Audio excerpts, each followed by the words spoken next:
چمن میں corona virus کے پھیلاؤ کے خطرے کے باعث بند کیے گئے پرائیویٹ تعلیمی اداروں کی جانب سے تعلیمی ادارے کھولنے کے لیے احتجاج کیا جا رہا ہے۔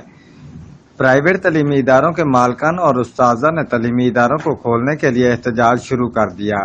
مزید تفصیلات جانتے ہیں چمن سے ہمارے جیو ایکسپریس نیوز کے اینکر پرسن حبیب اللہ بشر دوست سے۔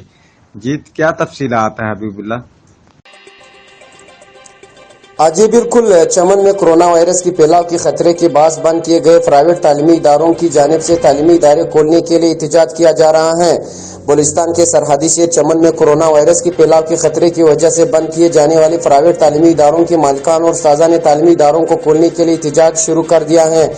جمعے کو بوگرا روڈ سے پرائیویٹ اسکولوں کے اساتذہ اور مالکان نے احتجاجی ریلی نکالی۔ ریلی کی شرکاء نے شہر کی مختلف سڑکوں پر مارچ کرتے ہوئے تعلیمی اداروں کی بندش کے خلاف شدید نعرے بازی کی اور حکومت سے مطالبہ کیا کہ کرونا وائرس سے بچاؤ کی SOPs پر عمل کرتے ہوئے تمام تعلیمی ادارے کھولے جائیں، کیونکہ تعلیمی اداروں کی بندش کی وجہ سے نہ صرف طلباء کا قیمتی وقت ضائع ہو رہا ہے بلکہ ان سے اساتذہ اور مالکان کا معاشی قتل بھی ہو رہا ہے۔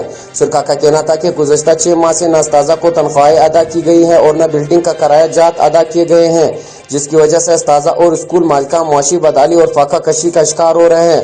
یوں تو کورونا وبا کی وجہ سے پوری دنیا میں بے روزگاری میں وسیع پیمانے پر اضافہ ہو رہا ہے اور کروڑوں کی تعداد میں دنیا بھر کے تمام ممالک میں محنت کش بے روزگار ہو رہے ہیں، جن میں غیر رسمی شعبہ جات سے منسلک محنت کش طبقہ سرفرست موجود۔ وبا کے پھیلنے سے قبل بھی اگر دیکھا جائے تو سرمایہ دارانہ نظام کے تاریخی بحران کی وجہ سے بیشتر ممالک میں ایک اندازے کے مطابق پوری دنیا کی نصف سے زیادہ آبادی روزگار کی دلدل میں دھنستی چلی جا رہی ہے۔ جی شکریہ حبیب اللہ بشر تفصیلات سے آگاہ کرنے کے لیے۔